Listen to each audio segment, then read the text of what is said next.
Hello नमस्कार साथियों, physical education गुरुजी के ऑनलाइन प्लेटफॉर्म में आप सबका बहुत बहुत स्वागत है। आज अपन बहुत ही विशेष मुद्दे पर चर्चा करेंगे भी, जो अपनी जो आने वाली शारीरिक शिक्षक भर्ती है उस पर अपने विस्तार से चर्चा करेंगे कि अपन उसकी कैसे तैयारी कर सकते हैं, उसका सिलेबस क्या है और किस रणनीति के साथ यदि आप तैयारी करते हैं तो आप उसके अंदर एक ही अटेम्प्ट में उसको क्लियर कर पाएंगे। बहुत सारी समस्याएं आती है, कौन कौन सी समस्याओं का आपको सामना करना पड़ता है, क्योंकि जब अपन तैयारी शुरू करते हैं तो तैयारी शुरू करने से पूर्व हमारे दिमाग के अंदर, हमारे आसपास और हमारे सोशल मीडिया के द्वारा हमें बहुत सारी भ्रमित बातों बातों से भ्रमित किया जाता है। उन सब से बचकर अभी अपने पास समय है 1 साल का। भर्ती किस विभाग की है, कौन सा विभाग भर्ती निकालेगा, कितने पद आ रहे हैं, रोज़ाना आप वीडियो देखते हैं यूट्यूब पे, अलग अलग यूट्यूब चैनल से। वहाँ पर आपको बताया जाता है कि ये तो कम पदों की भर्ती है या ज़्यादा पदों की भर्ती है, तो आप वहाँ से फिर आप डिमोटिवेट हो जाते हो। तो जब तक आप खुद अंदर से मोटिवेट नहीं होगे, इन चीज़ों को छोड़कर अपनी तैयारी को लक्ष्य बना लोगे, तो सफलता दूर नहीं है। तो इन सभी मुद्दों पर अपन आज विस्तार से चर्चा करेंगे। देखिए, सबसे पहले यदि मैं बात करूं कि आपके सामने परिस्थिति आती है, सबसे पहले आपके मन में रहता है, भटकाव की अवस्था रहती है। भटकाव की अवस्था के अंदर आप क्या करते हैं, सोशल मीडिया के अंदर और मार्केट के अंदर जो चल रही होती है बातें, उन पर ज़्यादा ध्यान देते हैं। या फिर लाइब्रेरी के अंदर जब आप पढ़ रहे होते हैं, या फिर यूट्यूब पे ऐसी कोई वीडियो आपके साथी शेयर कर देते हैं कि भर्ती तो आगे हो गई है, या भर्ती लेट है, या ये भर्ती कम पदों की है, या आपको कौन से ग्रेड की तैयारी करनी है, first grade, second grade, third grade. उस समय आपके मन में ये संशय आता है कि भी भर्ती तो आगे है, हम अपनी तैयारी थोड़ा बाद में शुरू कर लेंगे। या फिर आप अपनी तैयारी से थोड़ा भटकने लग जाते हैं, क्योंकि जो सोशल मीडिया है वो आपको इससे दूर बनाने का काम करता है, आपकी तैयारी को, आपकी तैयारी से आपको भटकाने का काम करता है। और यदि आप अपनी तैयारी से भटक जाओगे, भटकने के बाद आपका लक्ष्य अलग हो जाएगा, आप डीमोटिवेट हो जाओगे, आपका जो जो कार्य आप करना चाहते हैं वो नहीं कर पाओगे, आप उनसे दूर हटते जाओगे। तो इससे आपको क्या करना है, आपको अपना लक्ष्य फिक्स करना है। लक्ष्य के अंदर आप अपने पाठ्यक्रम को तैयार करेंगे। अपने पाठ्यक्रम को आपको क्या करना है, पाठ्यक्रम को तैयार करना है कि आपका पाठ्यक्रम रोजाना आपको कितना पढ़ना है, रोज आपको कितना पढ़ना है, कितना पढ़ना है। यानी आपने ये फिक्स कर लिया कि रोज आपको कितना पढ़ना है, कल की चिंता आपको नहीं करनी है। आज आपको कितना पढ़ना है ये आपको डिसाइड करना है, ये शेड्यूल आपको बनाना है। उसके बाद जो आपने पढ़ा, उस टॉपिक की जो परीक्षा हुई है, यानी जो पिछले पेपर हुए हैं, उन पेपर को आपको क्या करना है भाई, पढ़ना है। उन पेपर को जब आप पढ़ोगे, यानी आपने पाठ्यक्रम निर्धारित कर लिया और पिछले आए हुए प्रश्नों को पढ़ लिया, तो आपके वो सिलेबस क्या होने लग जाएगा, क्लियर होने लग जाएगा, टॉपिक आपके क्लियर होने लग जाएगा। एक दिन में कोई महान नहीं बनता, एक दिन की तैयारी के अंदर आप अपने आप को परफेक्ट नहीं बना सकते। इसलिए आपको उसकी क्या करनी पड़ेगी, रिवीजन करनी पड़ेगी। और यदि आपके मन में भटकाव रहेगा तो आप बार बार रिवीजन नहीं कर पाओगे, और आपको उसको पढ़ना है और उसके अंदर डाउट्स निकालने हैं, अपने दिमाग के अंदर उसका मंथन करना है कि हमने जो टॉपिक पढ़ा है और उसके अंदर और अच्छा क्या कर सकते हैं, या फिर उसके अंदर और क्या हो सकता है। या फिर आपका यदि कोई मित्र है, साथी है जो आपके साथ लाइब्रेरी में तैयारी करता है, या फिर आपके साथ रूममेट है, उससे भी आप क्वेश्चनों की क्या कर सकते हैं भाई, क्वेश्चन की आप उनके साथ डिस्कस कर सकते हैं। यानी आप उससे बात करो तो प्रश्नों पर डिस्कस कर लो, उससे पूछो, उससे वो आपके स्थायी मेमोरी के अंदर चला जाएगा। इस बात का ध्यान में रखना कि आप उनसे डिस्कस करोगे तो वो डिस्कस किया हुआ आपके हमेशा दिमाग के अंदर रहेगा, क्योंकि आप वही प्रश्न भूल जाते हैं जो बहुत सारे इजी प्रश्न होते हैं, जो एग्जाम में आप उसको क्लियर नहीं कर पाते हैं।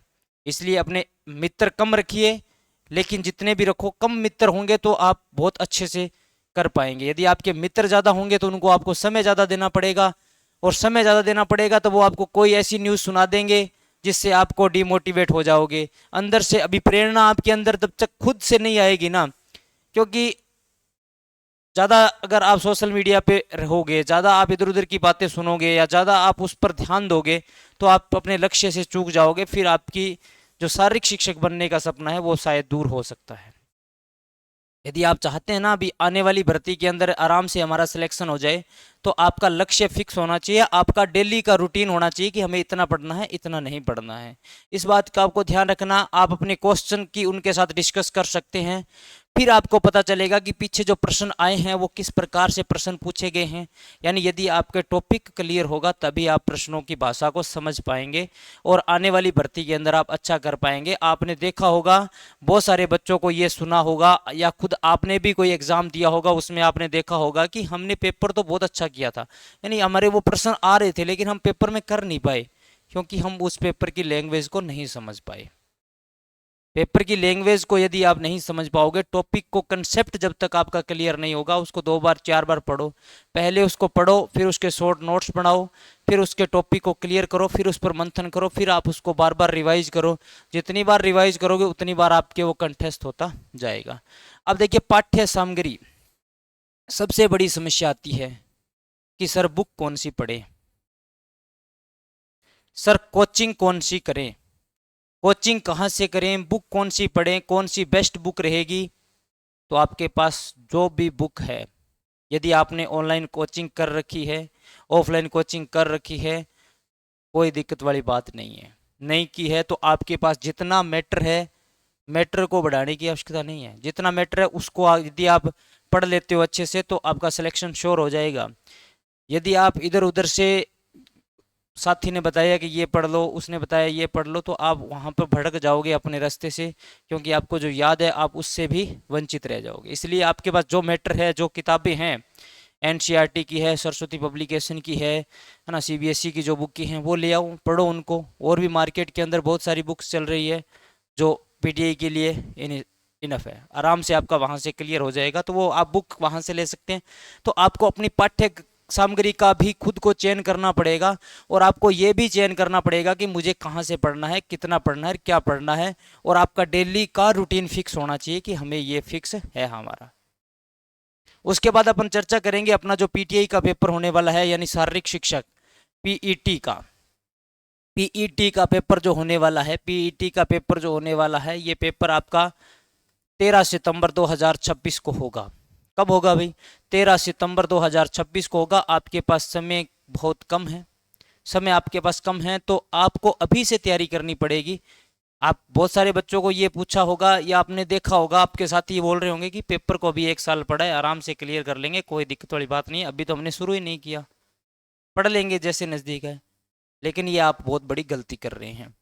देखिए फर्स्ट पेपर की यदि मैं बात करूं, फर्स्ट पेपर के अंदर 100 प्रश्न आपके आने वाले हैं, 200 अंक आपके रहेंगे और समय भी आपको 2 घंटे का दिया जाएगा।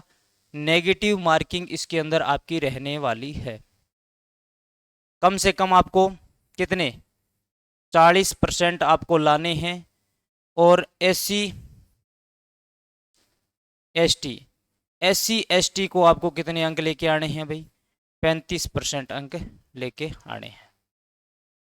ठीक है, 35% अंक आपको लेके आने हैं। यानी अंकों की बात करें तो 70 अंक आपको लेके आने पड़ेंगे एससी एसटी के लिए। और ओबीसी जनरल के लिए वही 40% का क्राइटेरिया रहेगा, 80 अंक आपको लेके आने हैं, ये अनिवार्य है, ये आपको लेके ही आने पड़ेंगे। और नेगेटिव मार्किंग आपकी रहने वाली है 1/3। ठीक है, 3 प्रश्न गलत होने पर 1 प्रश्न आपका कटेगा, तो ये आपकी नेगेटिव मार्किंग रहने वाली है। तो ये आपका फर्स्ट पेपर रहेगा। सेकंड पेपर की यदि मैं बात करूं तो सेकंड पेपर के अंदर आपके प्रश्न आएंगे 130, 260 अंकों का रहेगा। समय अवधि आपकी वही 2 घंटे रहने वाली है और इसमें मैक्सिमम मार्क्स आपको 40% इसमें भी लेके आने हैं। यानी आपको कितने 104 अंक लेके आने हैं सेकंड पेपर के अंदर। ठीक है, 104 अंक। अब देखिए आपने 80 अंक फर्स्ट पेपर के अंदर लेके ही आने हैं आपको, और 104 अंक इसके अंदर लेके आने हैं। ठीक है, तो यहाँ आपके 184 अंक हो जाएंगे। ये तो आपका कम से कम आना ही चाहिए। यदि 184 अंक आपके नहीं आते हैं तो आप पेपर में पास नहीं होगे। ठीक है, यानी दोनों पेपरों के अंदर ये तो आपको अनिवार्यतः लेके ही आने हैं। अब इसके अंदर सेकंड पेपर के अंदर और अच्छा कर सकते हो, सेकंड पेपर के अंदर आप और अच्छा कर सकते हो। ठीक है, तो सेकंड पेपर के अंदर आपने यहाँ पर देखिए अभी 52 क्वेश्चन यदि आप सही करते हैं तो आप ये क्राइटेरिया कंप्लीट करते हैं। टोटल क्वेश्चन अपने आते हैं 130 क्वेश्चन आते हैं। 52 क्वेश्चन करने पर आप 40% का क्राइटेरिया कंप्लीट कर लेते हैं और सेकंड पेपर में आप अच्छा खासा स्कोर कर सकते हो, अच्छा खासा कर सकते हो, कोई दिक्कत नहीं। फर्स्ट पेपर में थोड़ी समस्या आती है, तो सेकंड पेपर में आप देख लो, अपनी तैयारी को इस अकॉर्डिंग शुरू करो ताकि आप अपना लक्ष्य को पहले से फिक्स रखो कि मुझे इतना कवर करना है। और खेल प्रमाण पत्र के इसके अंदर आपको 40 अंक बोनस के रूप में मिलेंगे। 40 अंक आपको क्या मिलेंगे? बोनस के रूप में मिलने वाले हैं। यानी ये आपने जो अचीवमेंट पहले प्राप्त कर ली है वही है, ये आपके पास पहले से ही अचीवमेंट है, लेकिन पेपर के अंदर आपको टोटल आपका 500 नंबर का पेपर रहेगा, जिसके अंदर 460 नंबर आपके किस में रहेंगे? परीक्षा के अंदर रहेंगे। यानी परीक्षा के अंदर आप कितने? 460 नंबर प्लस 40 नंबर आपके खेल सर्टिफिकेट के मिलेंगे आपको। तो ये रहने वाला है आपका सेकंड पेपर का। अब देखिए जो आपको मिलेंगे खेल सर्टिफिकेट यानी खेल प्रमाण पत्र के अंदर, यदि आपने अंतर्राष्ट्रीय स्तर पर भाग लेना पर या फिर राष्ट्रीय स्तर पर यदि आप विजेता, या तो आप अंतर्राष्ट्रीय स्तर पर भाग लिया है और या फिर आपने राष्ट्रीय स्तर पर फर्स्ट पोजीशन पर है, यानी आपने गोल्ड मेडल लिया है, या फिर मैं बात करूं ऑल इंडिया की, ऑल इंडिया के अंदर भी, all India university all India के अंदर भी आपकी फर्स्ट रैंक है कॉलेज के अंदर, तो भी आपको 40 अंक मिलेंगे। राष्ट्रीय स्तर पर यदि आपने नेशनल स्तर पर दूसरा स्थान प्राप्त किया है या फिर ऑल इंडिया के अंदर आपका सेकंड पोजीशन है, तो आपको कितने अंक मिलेंगे भाई? फिर आपको 36 अंक मिलेंगे। और यदि आपका नेशनल के अंदर तीसरा स्थान है और ऑल इंडिया के अंदर भी तीसरा स्थान है, तो आपको अंक मिलेंगे 32 अंक। फिर या तो आपने राज्य स्तरीय पर विजेता हैं, ये राज्य स्तरीय पर विजेता हैं, या फिर नेशनल पर आपने भाग लिया है, तो आपको मिलेंगे 28 अंक। कितने अंक मिलेंगे भाई? 28 अंक मिलने वाले हैं। यानी या तो आप नेशनल भाग ले लो या राज्य स्तर पर आपका गोल्ड मेडल हो, तो एक ही बात है, दोनों के अंदर आपको 40 अंक मिले, 28 अंक मिलेंगे भाई। राज्य स्तर पर यदि आपका दूसरा स्थान है तो आपको 24 अंक मिलेंगे, और राज्य स्तर पर यदि तृतीय स्थान है तो आपको 20 अंक मिलेंगे भाई। ठीक है ना। यदि आपने राज्य स्तर पर भाग लिया है या फिर जिला स्तर पर आपने विजेता है, तो आपको 16 अंक मिलने वाले हैं, और जिला स्तर पर द्वितीय स्थान है तो आपको 12 अंक मिलेंगे, तृतीय स्थान है तो 8 अंक मिलेंगे, और यदि आपने जिला स्तर पर पार्टिसिपेट किया है तो आपको 4 अंक मिलने वाले हैं। इंटर कॉलेज के अंदर यदि आप पार्टिसिपेट करते हैं तो मेडल सर्टिफिकेट नहीं दिया जाता है, कहीं पर मिला होगा तो ठीक है, लेकिन जिला स्तर पर यदि आपका थर्ड पहले से इंटर कॉलेज के अंदर थर्ड रहती है तो 8 नंबर, सेकंड रहती है तो 12, और फर्स्ट रहती है तो 16। यदि आपका वेस्ट जोन के अंदर थर्ड पैलेस है तो 20, सेकंड है तो 24, और फर्स्ट है तो 28, या फिर ऑल इंडिया पार्टिसिपेट है तो 28। इस प्रकार से आपके खेल सर्टिफिकेट के अंक रहने वाले हैं। तो उम्मीद कर रहा हूं कि आपको ये सारा मामला समझ में आ गया कि आपके खेल सर्टिफिकेट और जो आपकी परीक्षा के अंक हैं वो कितने मिलने वाले हैं। उसके बाद देखिए एक सबसे बड़ा सवाल आता है, ये मैं आपको डीमोटिवेट नहीं करना चाहता। देखिए आपका सवाल आएगा, ये इस वीडियो के नीचे आप तुरंत कमेंट करेंगे कि सर अभी जो भर्ती आने वाली है वो शिक्षा विभाग की है या फिर संस्कृत विभाग की। आपको इस पर ना ध्यान देते हुए, सोशल मीडिया से दूर रहते हुए, ये वीडियो आपको रोजाना मिलेगी यूट्यूब पे, बहुत सारे डालेंगे कि ये संस्कृत विभाग की है, शिक्षा विभाग की। आपको उस चीज़ पर ध्यान नहीं देना है। कितने पद है इस पर भी आपको ध्यान नहीं देना है। आपका मोटिवेशन ये होना चाहिए कि भी ये भर्ती कोई भी हो, कितने भी पद पर हो, मुझे इस भर्ती को पास करना है, और ये खुशखबरी अपने माता पिता को देनी है कि हमने ये पेपर पास कर लिया, आपके द्वारा जो सपना सोचा हुआ था वो सपना हमने साकार कर लिया है। ये तभी हो सकता है जब आप अंदर से आपकी अभिप्रेरणा को जागृत करोगे, अपने आप को मोटिवेट करोगे, अपने आप के अंदर से मोटिवेशन जागृत करोगे। या फिर आप ऐसे लोगों के साथ मत रहो जो नेगेटिविटी फैलाते हैं, या फिर ऐसे दोस्त मत बनाओ जो आपको नेगेटिविटी की ओर लेके जाते हैं या आपको लक्ष्य से भटकाने का काम करते हैं। तो आप इन चीज़ों से दूर रहें। आलोक राज जी ने ट्वीट किया है कि उन्होंने जवाब दिया है कि ये संस्कृत शिक्षा विभाग वाली भर्ती है, ठीक है, संस्कृत शिक्षा विभाग वाली भर्ती है, लेकिन भर्तियां सब आएगी। फर्स्ट ग्रेड की भर्ती आ चुकी है, सेकंड ग्रेड की, थर्ड ग्रेड की बढ़िया पदों पर भर्ती आएगी। तो आप उन चीज़ों को एक बार साइड में रख के सिर्फ और सिर्फ अब से आपको तैयारी पर ध्यान देना है। रोज़ाना अपनी तैयारी को इम्प्रूव करिए, रोज़ाना अपना टारगेट फिक्स करिए, ताकि आप अपनी तैयारी को और बेहतर से बेहतरीन बना लोगे। तो ये तो आपके मामला क्लियर हो गया। अब देखिए, अब आपको अपन बात करते हैं अपने सिलेबस की। तो पीटीआई के अंदर जो सिलेबस है, देखिए मैंने आपको बता दिया है पूरा का पूरा पीटीआई के अंदर जो सिलेबस है, यहां पर आप देख सकते हैं। राजस्थान का जो भूगोल, ऐतिहासिक, संस्कृत और सामान्य ज्ञान, ये आपके फर्स्ट पेपर के अंदर 40 प्रश्नों की रहने वाली है, यानी 80 अंक आपका इसके अंदर मिलने वाले हैं। फिर राजस्थान की सामयिक घटनाएं जो आपके 10 नंबर की रहेगी और 20 अंक आपको, 10 प्रश्न रहेंगे और 20 अंक आपको मिलने वाले हैं। फिर विश्व और भारत का सामान्य ज्ञान, ये भी आपके 30 प्रश्न आएंगे इससे भाई, 60 अंक हो जाएंगे टोटल आपके इसके अंदर। शैक्षिक मनोविज्ञान, ठीक है, ये आपकी 20 नंबर की रहेगी और मनोविज्ञान आपकी सेकंड पेपर के अंदर भी रहेगी 40 नंबर की। ये 40 अंक की है भाई, ठीक है ना, ये 40 अंक की है, 20 प्रश्न आपके यहाँ पर आएंगे भी। तो यहाँ तक क्लियर हुआ मामला, ठीक है। आप और इसके डिटेल से मैंने इसमें दे रखा है, ये सिलेबस आपको टेलीग्राम चैनल पर देखने को मिल जाएगा, फिजिकल एजुकेशन गुरुजी के टेलीग्राम चैनल पर। इसको आप विस्तार से देख सकते हैं, कोई दिक्कत वाली बात नहीं है। तो इसमें पूरा डिटेल से दिया हुआ है, ये सिलेबस मैं आपको शेयर कर दूंगा भाई, आप टॉपिक वाइज कैसे पढ़ सकते हैं।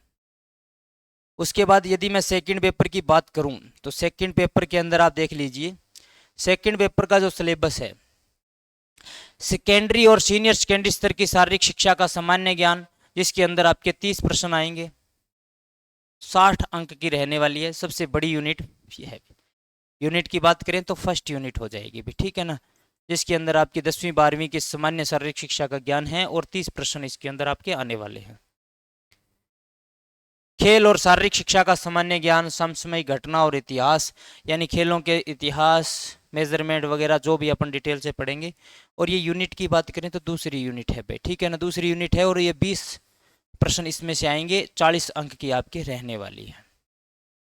शारीरिक शिक्षा के सिद्धांत, परिभाषा और इतिहास, ये आपके 10 अंक आएंगे, 10 प्रश्न आएंगे और 20 अंक की आप रहने वाली है। शिक्षा और खेल मनोविज्ञान, शिक्षा और खेल मनोविज्ञान, ये आपकी चौथी यूनिट है भाई, ठीक है, चौथी यूनिट है। ये भी आपके 10 प्रश्न के साथ साथ 20 अंक देके जाने वाली है भाई, ठीक है। तो वहां भी आपको फर्स्ट पेपर के अंदर 40 अंक की है, यहाँ आपके 20 अंक की है, ठीक है। उसके बाद शारीरिक शिक्षा की विधियां, पर्यवेक्षण और उसके संगठन के बारे में, ये आपकी 10 प्रश्न आएंगे, 20 अंक की रहेगी। फिर प्रशिक्षण के सिद्धांत, और ये भी आपके 10 प्रश्न आएंगे, इसमें से 20 अंक की रहने वाली है। मूल शरीर रचना विज्ञान, एनाटॉमी के बारे में आएगी, ये आपके 20 प्रश्न इसमें से आने वाले हैं, यानी 40 अंक की रहेगी, ठीक है। उसके बाद मनोरंजन कैंप और योग, ये आपके 20 प्रश्न की रहेगी और 40 अंक की रहेगी। टोटल आपके सेकंड पेपर 260 नंबर का आने वाला है, 260 नंबर आपके सेकंड पेपर के अंदर कवर होने वाले हैं। 200, यानी आप सेकंड पेपर के अंदर 100 प्रश्न, 90 से 100 के अंदर आराम से अटेंड कर सकते हैं। इतने प्रश्न यदि आपकी तैयारी अच्छे से कर रहे हैं, अच्छे से पढ़ रहे हैं, तो इतना आराम से आप कवर कर सकते हैं। तो और इसके अंदर डिटेल से मैंने इसको दे रखा है, यूनिट वाइज आप इसका देख सकते हैं डिटेल से, ये मैंने डिटेल से दे रखा है। इसके अंदर पूरा का पूरा आपको ये सिलेबस देखने को मिल जाएगा और ये सिलेबस आपको एप्लीकेशन पर भी देखने को मिल जाएगा। फिजिकल एजुकेशन गुरुजी के एप्लीकेशन पर भी देखने को मिल जाएगा, वहाँ पर जाकर डाउनलोड कर सकते हैं। वहाँ पर यदि नहीं मिलता है तो आप प्ले स्टोर पर फिजिकल एजुकेशन गुरुजी की जो टेलीग्राम चैनल है उस पर जाकर देख सकते हैं। मैं इसको इस वीडियो के बाद शेयर कर दूंगा। तो आज का अपना टॉपिक था अभी पीटीआई की भर्ती के बारे में विस्तार से चर्चा। तो आप अपनी तैयारी को निरंतर शुरू कर दीजिए, अफवाहों पर ध्यान नहीं दें, और यदि अभी से आप अपना लक्ष्य रोज़ाना एक दिन का सेटअप करके चलते हैं तो आने वाली भर्ती के अंदर जीत आपकी निश्चित है। आपको इन चीज़ों पर ध्यान नहीं देना है कि यह भर्ती कितने पदों पर है, किस विभाग की है, और भर्ती कब तक आएगी। यदि भर्ती 2 महीने बाद ही करवा दी जाएगी तो आपके पास इतना मैटर होना चाहिए कि भी हाँ हम तैयारी किए हुए हैं, हम पेपर दे सकते हैं। यदि भर्ती का अगर नोटिफिकेशन निकाल दी जाएगी 2 महीने के बाद आपकी भर्ती करवाई जाएगी, तो बहुत सारे बच्चे तो ऐसे बोलेंगे कि हमने तो अभी पढ़ना भी शुरू नहीं किया है। इसलिए अभी जाग जाओ, समय है आपके पास। अपना रोजाना का डेली का रूटीन सेट करो, उसके अकॉर्डिंग पढ़ो, और आपके पास जो भी किताब है, जिस कोचिंग से आप पढ़े हो, जहाँ से भी पढ़े हो, मैटर इनफ है। आप उसको पढ़ो, बार बार पढ़ो, रिवाइज करो। जब तक आपके टॉपिक समझ में नहीं आएगा तो आपको प्रश्नों की भाषा समझ में नहीं आएगी, और प्रश्न की भाषा समझ में नहीं आएगी तो पेपर आपसे समझ में नहीं आएगा। उम्मीद कर रहा हूँ जानकारी अच्छी लगी होगी। अच्छी लगी है तो इस वीडियो को शेयर कर दीजिए और चैनल को सब्सक्राइब कर लीजिए। मिलते हैं किसी नेक्स्ट वीडियो में। जय हिंद, जय भारत, वंदे मातरम।